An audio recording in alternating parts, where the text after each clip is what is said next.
Avery never told anyone where she went when she left the house. Her parents assumed she was walking, or sulking, or doing whatever 18-year-olds did when they were unhappy in a new place. They didn't seem to ask. She was still thinking about what college she wanted to go to, or even what to study. It was all stressful. Running away from her parents who pressured her about college and her future was all she could do. She would slip out as the sky softened toward evening and follow the narrow trail behind the property, the one that cut through the trees and led down toward the water. The woods were the only thing about this place that didn't feel wrong. She missed New York in a way that sat very heavy in her chest, missing the noise, the closeness, the feeling that life was happening all around her, even when she was standing still. Here, everything felt too open, too quiet. The silence made her thoughts louder. A Victorian house stood farther up the shoreline, half swallowed by ivy and thyme. Everyone in town called it abandoned. Avery avoided it without ever admitting why. Something about it made her uneasy, like it was watching even when the windows were dark. The lake, though, that was different. That evening, the air was cool and damp. The sky caught in that brief moment between day and night when the colors blurred into one another. The space here felt different. It was calm, quiet, and peaceful, almost like time had stopped. Avery followed the curve of the water and stopped short. Someone was standing at the edge of the lake. At first, Avery thought it was a trick of the light. No one ever came out here this late, but the figure didn't move, and as Avery drew closer, details sharpened instead of fading. It was a woman, tall, composed, dressed in clothing that felt wildly out of place. Dark trousers, fitted boots, a long coat cut clean and sharp. Not a costume, Avery realized. It didn't have that exaggerated look. It felt intentional. The woman's hair was loose down her back, pale blonde and catching the last of the sun. She stared out over the lake as though she was waiting for something to arrive.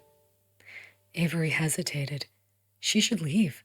She knew that, but curiosity rooted her in place, and when she shifted her weight, a branch snapped beneath her foot.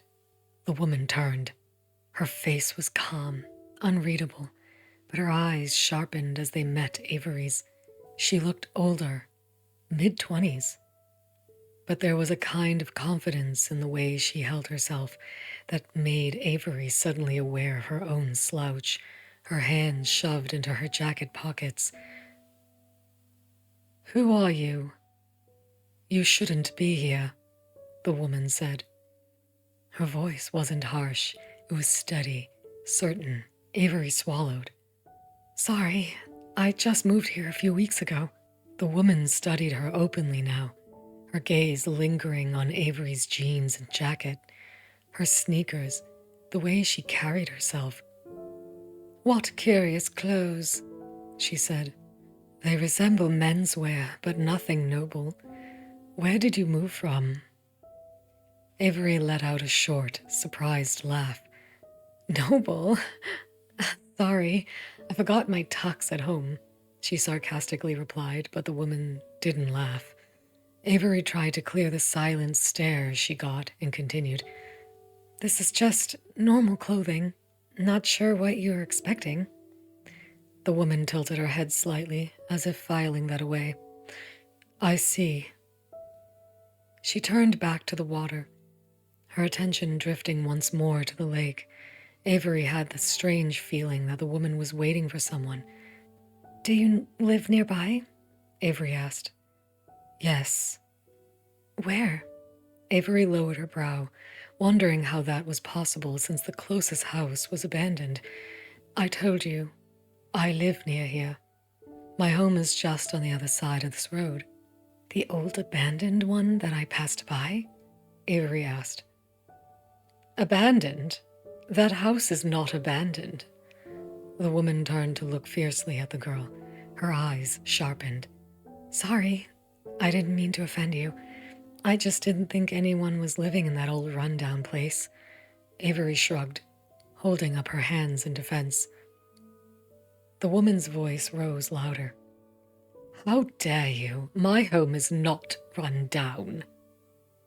Avery giggled and rolled her eyes. Calm down. I'm sorry. She apologized, knowing now she's gotten on the woman's nerves, but still questioned how anyone could live in that old house. The woman shook her head and tried to ignore the girl and turned to face the water again until she spoke. Where did you say you were from? Avery looked up after staring down at her feet, embarrassed over offending the woman. We just moved here from New York a few weeks ago. The woman glanced at her again, something thoughtful passing through her expression. New York? That's a far journey. They stood in silence for a moment. The lake darkened, the surface smoothing until it reflected the sky like glass. Avery noticed then that the woman hadn't moved since she arrived, not even when the wind picked up. Aren't you cold? Avery asked. No, the woman replied. Not when I'm waiting. Waiting for what? Avery wondered, but didn't ask. Something about the way the word was spoken made it feel personal. I'm Avery, she said instead. The woman hesitated. It was brief, but Avery caught it. Victoria, she replied. The name fit her perfectly. They remained there until the sky dimmed completely and the first stars appeared. Victoria never stepped away from the lake, and Avery, who had told herself she would only stay a minute, found she couldn't bring herself to leave until darkness settled fully around them. Eventually, Avery waved goodbye to the woman and couldn't get her off her mind on the way home. Later that evening, lying awake in her unfamiliar room, Avery replayed the event again and again. Victoria's voice, her stillness, the way she looked at the lake like it might answer her back. For the first time since the move, Avery felt something pull her forward instead of back. Avery told herself she wouldn't go back the next evening. She told herself that the woman by the lake was probably a local with strange habits, or part of some historical society, or someone lonely who liked to dress up and pretend. All reasonable explanations, but the curiosity got to her. She couldn't shake the thought that the woman may have returned.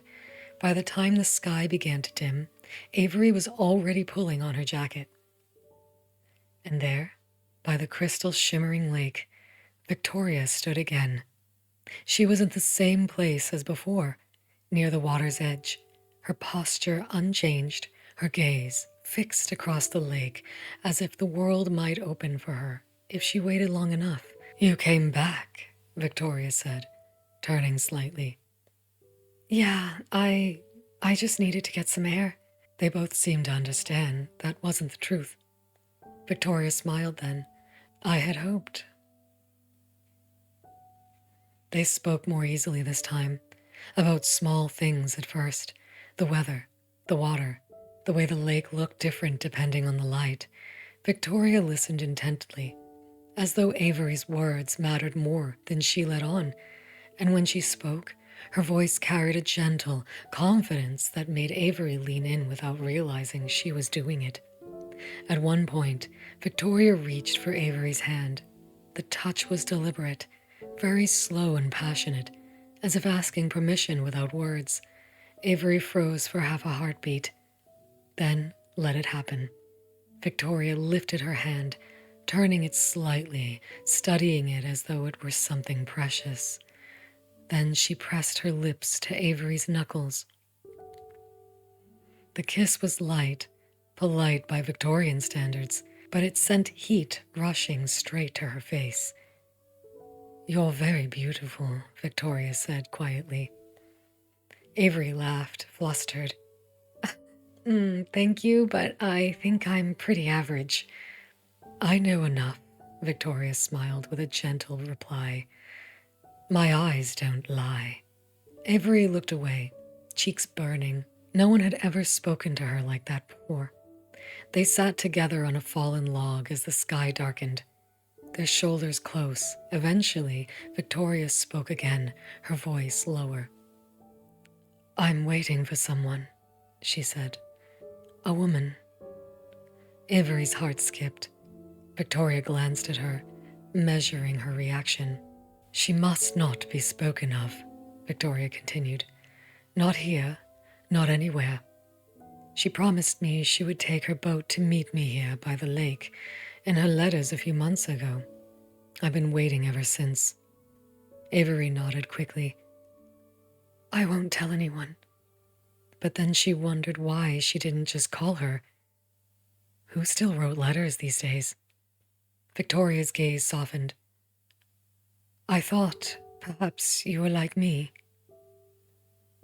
"Like you?" Avery echoed. "You wear men's clothing," Victoria said, "as I do. It is something that is heavily looked down upon here.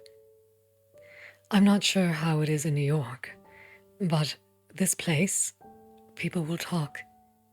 I do it in secret, of course. No one has to know. Just her." Avery swallowed. She hadn't ever put words to it before. Not really, but something in Victoria's voice and tone felt more real this time. Does she really believe what she's saying? Avery thought to herself. "I think I might be," Avery said finally, her voice barely above a whisper, responding to Victoria's question about her being similar to her. Victoria smiled, something like relief passing across her face. She reached out again, this time letting her fingers linger against Avery's wrist. "Then you understand why I wait for her." Avery looked deep into Victoria's beautiful blue eyes. They reflected the color of the water. Part of her heart sank thinking that Victoria seems to be in love with this other woman, and part of her that made Avery feel a bit saddened. She couldn't quite figure it out. Or figure out why. It shouldn't bother her. She barely knows Victoria. However, something about the woman attracts her, makes her heart race and her thoughts dance. They turned to the lake again, and again over the following weeks. Always at the same hour, always at twilight. Victoria never arrived early or late. She simply appeared, as though stepping out of the lake's mist itself. Avery learned her habits, the way Victoria folded her hands, crossed her arms, leaned against a tree to how her mouth moved when words softly spoke through them. Avery found herself intoxicated with the woman's body language, voice, features. She couldn't release herself from Victoria's presence. Everything about her was addicting. Her sophisticated mannerisms enchanted Avery's eyes like a dance. They were sitting near the lake when it happened, the light fading the way it always did, soft and deceptive. Victoria had been speaking, quietly, hesitantly, about the woman she was waiting for, about promises made in secret and the danger of being seen together. Avery listened. Her heart tightened with each word. "She said she would meet me here," Victoria murmured, a little frustrated. "I don't get it. This place is safe and hidden. I told her not to worry. Why would she not show up? Perhaps, maybe she's scared to be with me in fear of getting caught." Victoria's eyes swelled up. Avery sat with her. She wanted to comfort her, but didn't know how. "Why don't you just call her?" "Do you not have a phone? Here, you can borrow mine if you don't." Avery hesitated, then pulled out her phone from her pocket. When Avery lifted her phone, all lit up, making mechanical sounds. Victoria recoiled as if struck. She stood so abruptly that Avery flinched. Victoria's breath came fast, her face pale, her eyes fixed on the object in Avery's hand as though it were alive. "What is that?" Victoria demanded. "It's just my phone," Avery said, startled. "Don't you know what a cell phone is?" Victoria took a step back, then another. No, she said sharply. What witchcraft rests upon your palm? Avery blinked. What? That thing glows and speaks, Victoria said, her voice trembling now. It hums. It is glass and metal and all lit up, all at once. You must destroy it. What? No, Victoria, it's not magic. It's technology. Victoria shook her head violently. Get it away from me. Avery lowered the phone slowly.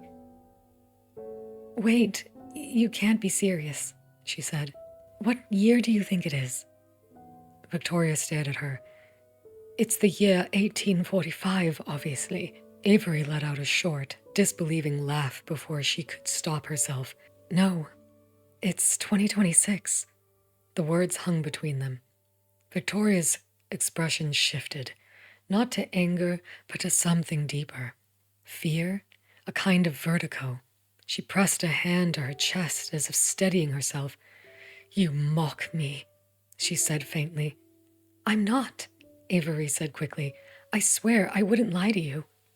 Victoria took another step back, then turned her coat, whipping around her as the fog rolling in from the lake faster than Avery had ever seen it move. Within seconds, Victoria was gone, swallowed whole by the mist. Wait, Victoria, Avery called out until she stood alone, heart pounding, the air suddenly cold and empty. She turned to the lake next evening, and the next. Victoria wasn't there. Days and weeks passed. Avery found herself walking the path at twilight, even when she told herself not to, standing at the water's edge with the ache of absence pressing against her ribs. She worried she'd frightened Victoria, hurt her, lost her forever. Then suddenly, one evening, she saw her again. Victoria stood farther back this time, not quite at the water's edge. She looked thinner somehow, more cautious. I'm sorry I ran away. I was afraid, Victoria said, before Avery could speak. I still am. So was I, Avery admitted. I thought I'd never see you again. Victoria shook her head. I have been thinking about what you said, about the year you mentioned.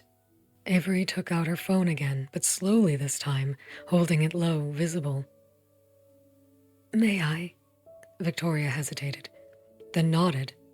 Avery showed her the photographs.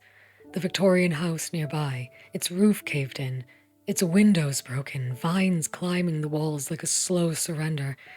Victoria stared in silent, her hands trembling. That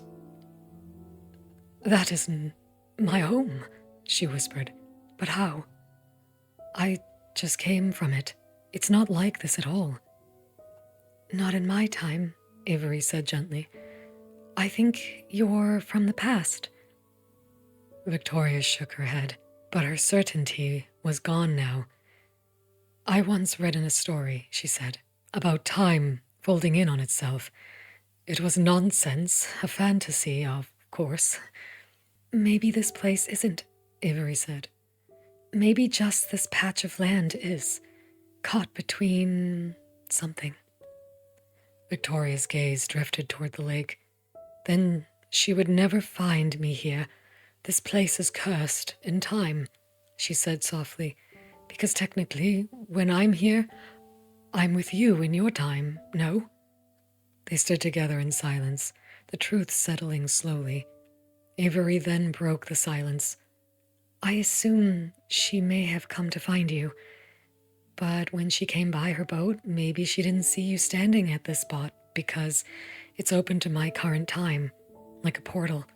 Seems to only affect us here, and both of us uniting at this very spot breaks the rift somehow. After a moment, Victoria looked at Avery's clothes again, her jeans, her jacket, the ease with which she moved. Is it truly normal, she asked, for women to dress as you do? Yes, Avery said, and to love women openly. Something like longing crossed Victoria's face. They agreed to meet again the next evening, and the next. Victoria asked about the future, about machines that spoke, about women who owned property, about lives lived without secrecy. Avery told her everything she could, and with each visit, Victoria's gaze lingered longer. Her touch grew braver. One night, Avery took her hand. "If you leave this place with me," she said, her voice unsteady, "maybe you can stay. Maybe I can show you all of it." Victoria hesitated, fear and hope wearing in her eyes. Then she nodded. The lake did not behave the way it always had. That evening, the light bent strangely, as if the sky itself were unsure where to settle. The air shimmered, faintly at first, then more insistently, like heat rising from stone. Avery felt it before she saw it, a pressure in her ears, a dull ache behind her eyes. Victoria stood near the water, her outline wavering, her features blurring as though she were being pulled in two directions at once. Something is wrong, Avery thought, panic tightening in her chest. The ground beneath them seemed to hum, a low vibration that traveled up Avery's legs. The fog rolled in thick and sudden, swallowing the shoreline, swallowing the trees, swallowing distance itself. Victoria's voice carried unevenly now, echoing in a way it never had before. "Avery," she called, "you must leave this place. Quickly." "What?" Avery shouted, stepping forward, only to feel the air resist her, as though she were pushing against water. "No. Victoria, come to me." Victoria shook her head, tears streaking down her face. "I cannot. I would not survive there. I would not know how to live in your world."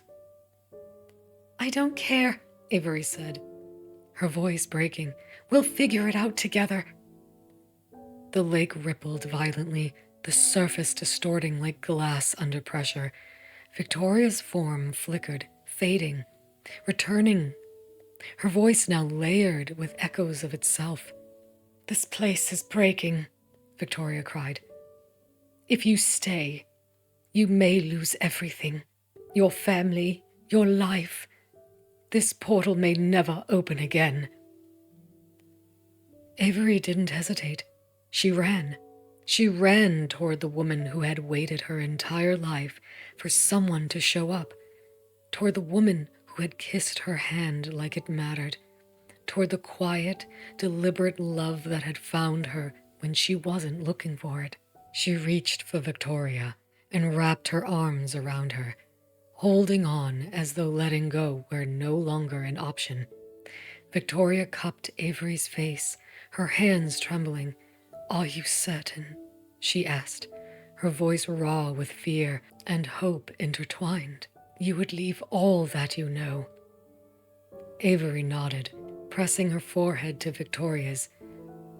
"I cannot imagine a world where you are not in it." Victoria let out a sound that was half sob, half laugh, and then she kissed Avery. It was not hurried. It was not a desperate kiss. It was full and sure and achingly tender. "Then perhaps," Victoria whispered against her lips, "the woman I was waiting for all this time was you." Light burst around them, brilliant and warm, and the pressure vanished all at once. When Avery opened her eyes, the sun was shining overhead. The house stood whole behind them, its windows intact, its white paint clean and bright. The garden was alive with flowers. The lake lay calm and ordinary once more, as though nothing extraordinary had ever happened there at all. Later, they sat together on a blanket beneath the trees, sharing a quiet picnic. Avery wore a simple summer dress, light fabric brushing against her ankles. Victoria watched her with open affection, no longer looking over her shoulder, no longer waiting for someone who would never arrive. They had time now.